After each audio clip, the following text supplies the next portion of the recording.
And even though we all didn't like necessarily overlap in those old like MLG Call of Duty days, I knew who you guys were, you know, just from the fact that I knew like the Call of Duty YouTubers at the time that were like popping off and stuff. And that was like a core part of our culture. Oh, I used to love MLG. I would go to whenever they came to Raleigh, I would go and I watched and I'd really like it. Yeah. I'd stay in touch with like what was going online, but it was awkward because I guess MLG didn't love me back mostly. I mean, like the Optic guys were cool and stuff, but it's an awkward position to be like, I'm going to sound like an asshole, but it's like, yeah, I'm more famous than Rambo, but I'm 1% of the player that he is. Right? And fame wasn't fairly in their minds handed out. Yeah, that's true. It makes a lot of sense. That's how it was back then. You know, like everyone just valued, you know, like this, like you remember like back in the day for like Smash players and stuff, it'd be like, I was the best player in Columbus. Yeah. Well, I'm the best player. I'm the best player in Long Island. Dude, I know one of those guys. Yeah, right. And like, don't get me wrong, it's still a thing, but like that was what was measuring your fame, which honestly is kind of cool. It sounds like an anime and probably want to live in that world forever. But like even then, that was like how it was measured back in the day, especially like in the competitive circles. Sure. Because those MLG could have played that better though. Like they 100%. Like with the UFC, for example, whenever a movie star, like a real like combat movie star wants to snuggle up with the UFC and we're like, oh yeah, Sensei Seagal. Yeah, Sensei Seagal, come in here and bring your fans and do a whole thing and a powwow and we'll all bow at each other and we'll snicker behind your back. It'll be great. Like, they should have. That's maybe the bad example because everybody hates Steven Seagal, but do it friendly with an actual martial art, like an actual celebrity. Keanu Reeves, you know, come sure. They would be so nice to Keanu. They'd roll with Keanu, like you'd share fan bases and everything, and it would be clear, like, hey, this guy does spins and this guy does wins. Why can't we all just share a fan base and have a good time here? Instead of I agree, like, we're the pros. All I'm saying is Under Siege was a great There's 18 movie, people watching. 18 people.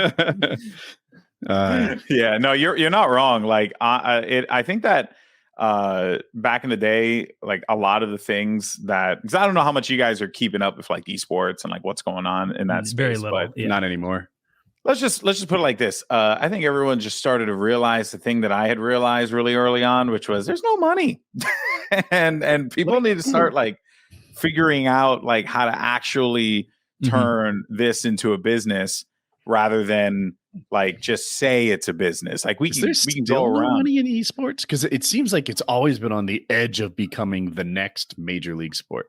Like, oh yeah, 5 years from now, all these people that are 19 are going to be millionaires. Yeah. But all these people at 19 are going to be 24, and then they'll be like an important demographic that counts, and then they'll be 30, and then they'll be whatever. Like we had a part owner of the Sacramento Kings on the podcast. It's a basketball team. Oh yeah.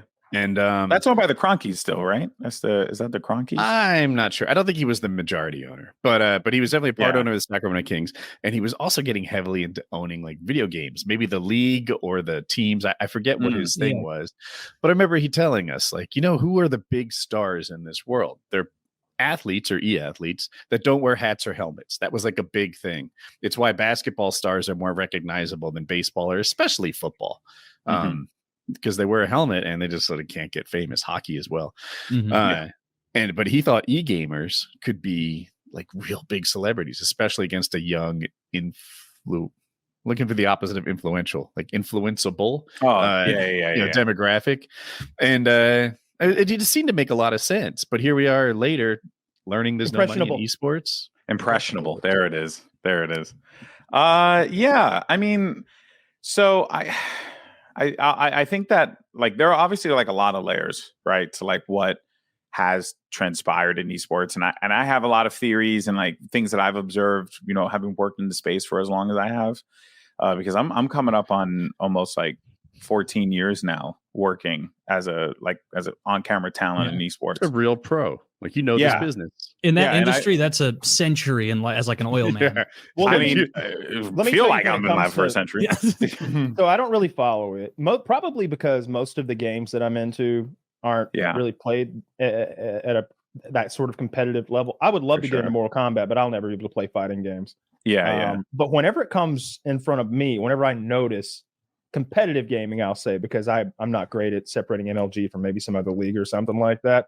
It's a scandal. It's always look at this guy to land with cheats on, or it's look at how these children are being groomed on this pro gaming team, and it's like a bunch of leaked text. We need more cheat stuff. stories. Yeah. That's how Drama Alert started. Like, I swear, he was just covering, and I don't even know what was true and what was not.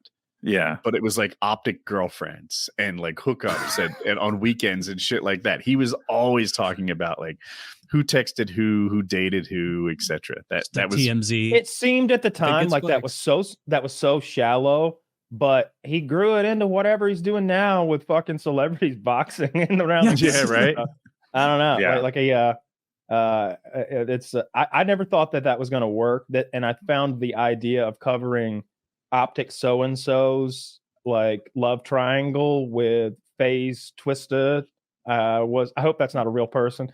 I found stuff like that to be so silly. Like, man, I really don't care what it's like high school again, and it's not even it's like high school drama, but somebody else's high school. You just don't care at all. That's a good one. That's a good one. That's well phrased. Yeah. It's like someone telling me about their dream. It's like, shut the fuck all up. Right, come on now. Catching strays in the top right corner over here. I like dream stories. If anybody wants to tell a dream story tonight, don't hold back because it's bigot down here. Dream hater. I encourage everyone to send your detailed dream stories to Kyle. My dreams are fucking. I have flood all dreams. his inboxes with stupid ass dream stories. Yeah, my inbox is Woody's mailbox. Okay, unless I'm in your dream, unless I'm in the dream in a flattering way, he'll burn it, and then it'll go up in the sky, and it'll rain down on me, and I'll dream those dreams. Stars. That's how it works. Just another dream hater. Add him to the list. When those professional game, because I have the same exact experience with MLG that I only see a clip if it is like someone in the crowd filming a player's movements, and I'm so not connected with the game that the comments will be like beyond obvious, and I'm like, what are we all looking at? Like, what's he doing? Oh, I guess that semi fraction of a second light indicates something. Is when that happens to a player, is there an apology and redemption tour, or is it they are excised, like they're done? So it depends on the game, right? And that doesn't happen as much at the very least anymore because of the way that a lot of these like tournaments operate. Because with COVID, like a lot of things went online, and then a lot of those things just stayed online. So that I think is largely where you start to see a lot of those accusations really start to come to fruition and whatnot. But I think like when it boils down to it's handled differently game to game, right? For example, Counter-Strike. Valve has a very low tolerance for cheating and have famously banned players for life for like cheating or like match fixing or doing something to that degree. And those things that are like very serious, which I completely understand. Sometimes they do go a little far, like, the players at Match Fix, for example, it was a very famous one with iBuyPower, and which was a team that was a PC company, but they had a team. And a few of the players, I think, or all the players, I don't remember the details on the story, a little hazy.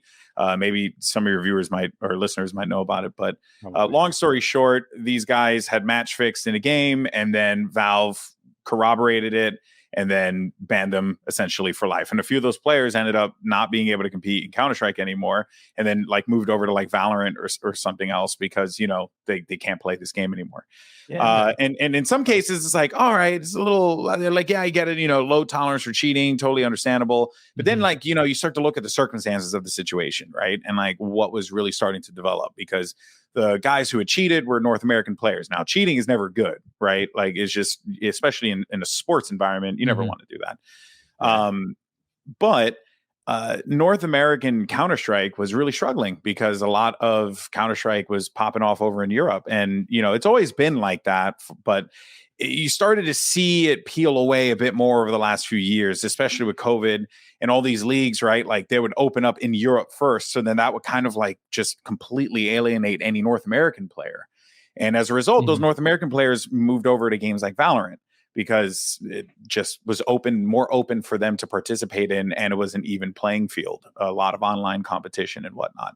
But again, you welcome back in cheaters and stuff. So you're giving these guys like a second lease on life by moving over to these other games. But then you have, guys who just want to continue to play Counter-Strike and try and make that a career. Is there a really well-known prolific cheater in the MLG world? Like a prolific cheater? I mean, in the esports space, I mean, not really. Sort of an infamous one. Like, I mean, really, the most infamous one was the one I just told you. That one was the one that like rattled a lot of people because no one had ever seen Valve take action like that before. And Valve is very, very hands off with the esport. They kind of let the tournament organizers handle a bulk of those administrative like responsibilities. But when Valve gets involved, when the dev gets involved, that's when it's like particularly awful. Something that helped me enjoy esports more, and it's like pedantic and silly, but if all the players were in great shape, it would make me feel like this is more athletic now. Because sometimes like you'll see someone who's like the guy, and it's like, oh, like that's. I love that Taylor's brought fat shaming to professional gaming. Like, you know what? Chess is all right. Shaming. These guys look like couch potatoes. Hates dreams. They get removed because they get caught for cheating, but it's like SARMs. They're just huge. I just wanted to be buff for Taylor. I guess so, but I think part of the reason why esports has, and why esports I don't think will ever really go away is because anyone can play it, right? Anyone, I guess so, but anyone can participate in it, and I think that is the fun part about it. Like, to me, that's always been the fun part, because I used to play like football and stuff like that when I was in high school, and tried to go a little further in like semi-pro and stuff. And it's a difficult world, but it's one that's very difficult on your body. And I think like at the very least with esports, it's not the healthiest thing, but especially for kids that like can't do those physical activities, I think it gives them an opportunity to experience competition, which I think competition in its purest form is extremely healthy. Winning and losing, understanding what's at stake, like preparing and training, and I love all that stuff. And I think like if anyone can get an opportunity to get a taste of it, that's a positive to me. Yeah, but like anyone can do it, but not everyone can do it. Like that's true. Yeah, with every level of sports I've ever participated in, people harbor these. Okay, here's the deal. For me to win the Olympics, first place in the Olympics as a swimmer, I calculated that, I've forgotten the number, but I just needed like 6 good times. If I could just pull that off, like I have to qualify for Olympic trials, and then I need 2 races. The morning I just have to qualify for Olympic trials. That's 3 races, and then at the Olympics itself, I think it's 2. I think 5. If I could just have a bit of a breakout, and it would happen, right? Like I remember maybe at the time the world long jump record was set by a guy who jumped, I'm gonna fuck this up, but like he jumped 20 feet. He was a 20-foot jumper. He was really good. He was world class, but he was like the 19th best guy. But then one time somehow he went 27 feet, just like completely out of character for him. But somehow his body had it. And that world record stood for like ages, like 15 years. Every number I said is probably wrong, but the idea is basically right. And I'm like, that's what I need. I just need 5 out of character races. Like if I could be somebody else for 5 races, I'd have a gold medal hanging on my neck. Just need one time. And I think that a lot of shot, man, might be the same thing. Like, what? I played with Scum. I got 2 kills and 15 deaths, but I think maybe if I could just get a little better, I turn that around. It's like, no, bro, you need to get a lot better to turn that around. It really is. There is a gap, right? It's pretty massive. But when I think that, it's all about like that barrier to entry, right? And esports and gaming has a low-ish barrier. I say low-ish because, like, let's be honest, like good gaming gear or good monitor or having a good GPU or whatever, that stuff's expensive, right? So in that regard, I think like it is difficult, right, to be able to like get involved as far as like the financial side. Do you need it? It depends on the game you play, right? I think that's where it boils I could down drop $28,000 on gaming gear tonight, and it won't change my performance. But unless I kidnap a professional gamer first, nothing's going. Well, there is going to be like a play against Scum, and he could beat me with a trackpad.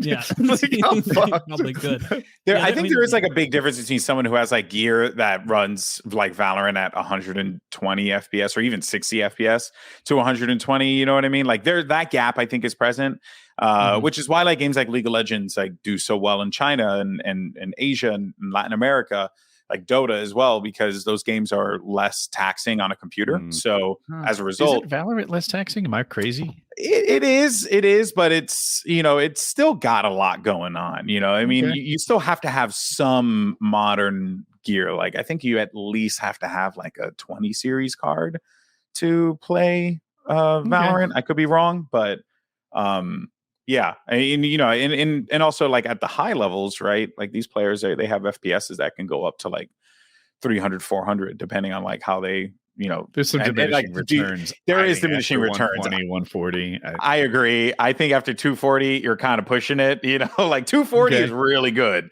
Like you notice the difference between 120 and 240. But even then, like if you are playing at that level and you go higher, I just don't. I personally can't. But hey, maybe someone better than me can see the difference between 360 and 240. Like I personally can't. Yeah, maybe. You know, I think I can see 60 to 120. I think I can.